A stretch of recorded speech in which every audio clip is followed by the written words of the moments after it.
تو غیظ میرے ساتھ اس سمے میگا ٹورسٹ ایسوسیشن ٹیکسی کے پریزیڈنٹ صاحب ہے بٹ مدثر صاحب، جو کل جو برف پڑی تھی 8 دسمبر 2024 کو گلمرگ میں، تو کافی سارے ٹیکسی والے بیچارے پھنس گئے تھے اور ٹورسٹ بھی بہت پھنس گئے تھے، کیونکہ برف کی وجہ سے گاڑیاں سلپ کر رہی تھی اور پھر لیٹ ہو گیا کیونکہ دن بہت چھوٹا ہے اور بہت سارے ٹورسٹ پھنس گئے، گاڑیاں بھی پھنس گئی، کافی سارا جیم ہو گیا۔ تو پھر یہاں سے انہوں نے بڑا ایفرٹ لگایا اور وہاں تک پہنچے اور ریفریشمنٹ دیا اور دھیرے دھیرے گاڑیوں کو نیچے اتارا، اور اس کے باوجود رات کے 2:30 بجے یہ حبا خاتون موڑ پہ تھے اور اتنی ٹھنڈ میں۔ تو میرے ساتھ مدثر صاحب ہے۔ مدثر صاحب السلام علیکم۔ تو آپ کا کام بہت اپریشیبل ہے کیونکہ آپ نے کافی محنت کی 8 دسمبر کو جو برف پڑی۔ تو کیا لگتا ہے کتنے ٹورسٹ پھنسے تھے ادھر؟ السلام علیکم ورحمۃ اللہ وبرکاتہ۔ ماجد صاحب، جیسے کہ آپ سب کو پتہ ہے کہ کل بہت برف باری ہوئی تھی اوپر اپر ریچز میں، جیسے دودھ پتھری میں، گلمرگ میں، سونمرگ میں۔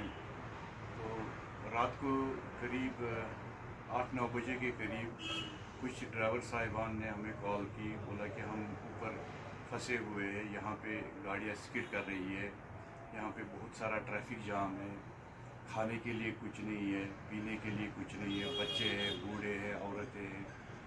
تو یہ سب سن کے میرا دل دہل گیا۔ تو میں نے کھانا بھی نہیں کھایا۔ تو میں نے امیڈیٹلی کیا کیا، میں نے جو ہمارا جو mega tourist taxi association group ہے، جی، میں نے اس میں میسیج ایک ڈالی کہ ایسی ایسی بات ہے، تو جو بھی میرے ساتھ آنا چاہتا ہے وہ فوراً مجھے رپورٹ کرے۔ جی، تو میں شکر گزار ہوں اللہ کا کہ اس نے جو ہماری میگا ٹورسٹ ٹیکسی ایسوسیشن کے ممبران ہیں، انہوں نے آنن فانن میں مطلب ودن نو ٹائم میرے پاس اتنی میسیجز آئی کہ تو جیسے ہم ٹنگ مرگ سے اوپر گئے تو راستہ بہت ہی ڈینجرس تھا، بہت ہی خطرناک تھا۔ تو دھیرے دھیرے اللہ کی مدد سے ہم جو حبا خاتون موڑ ہے وہاں تک پہنچے۔ تو وہاں سے دھیرے دھیرے گاڑیاں آ رہی تھی، لیکن جب ہم نے ٹورسٹ جو ہمارے مہمان ہیں جو باہر سے آتے ہیں، جب ہم نے ان کا حال دیکھا تو ہمارا دل دہل گیا۔ بچے تھے، عورتیں تھیں، بوڑھے تھے، ایک تو وہ ٹھنڈ کی وجہ سے پریشان تھے، بھوک لگی تھی ان کو، پانی نہیں تھا۔ تو اللہ کی مدد سے جتنا ہو سکا ہم نے ان کی ہیلپ کی۔ آپ رات کے 2:30 بجے تھے ادھر حبا خاتون موڑ پہ؟ ہم حبا خاتون موڑ پہ 12:30 پہنچے، پھر ہم وہاں رات کے نہیں صبح کے 5 بجے تک کھانا سرو کر رہے تھے۔ اور اس میں ایک اور چیز ہے کہ جو راجہ ڈھابا ہمارا ہے، اس نے ہماری بہت ہیلپ کی۔ جو کھانا تھا پورا سرو انہوں نے ہی کیا، جی جی، انہوں نے ہی دیا۔ پھر جو ہم نے اوپر وہ کھانا لے کے گئے تو سبھی میں جس کے نصیب میں وہ کھانا تھا جی، ہم نے ان کو پہنچا دیا۔ اور گاڑیاں کتنی نیچے آ گئی پھر رات کو؟ گاڑیاں نیئر اباؤٹ میرے خیال سے 200-300 گاڑیاں تھیں، لیکن کچھ گاڑیاں وہیں پہ رہ گئی جو اوپر سے نیچے نہ آ سکی، کیونکہ ٹھنڈ بہت تھی، -6 to 7 تھا۔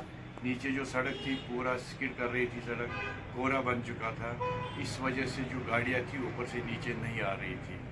تو شکر ہے اللہ کا کہ جانی نقصان کوئی نہیں ہوا، لیکن جو مالی نقصان ہے کچھ گاڑیوں کا بہت ہوا ہے۔ بہت ساری، جیسے ایک انووا کرسٹا کا ایک ٹیمپو تھا، وہ سکڈ کر کے تھوڑا ان کو نقصان بھی ہوا۔ تو یہ اللہ کی مرضی ہے، لیکن اللہ کا شکر ہے کہ جانی نقصان کچھ نہیں ہوا۔ ہاں، تو آپ کا شکریہ ادا کرتے ہیں بٹ مدثر صاحب میرے ساتھ تھے، میگا ٹورسٹ ٹیکسی ایسوسیشن کے پریزیڈنٹ، تو بنے رہے میرے ساتھ۔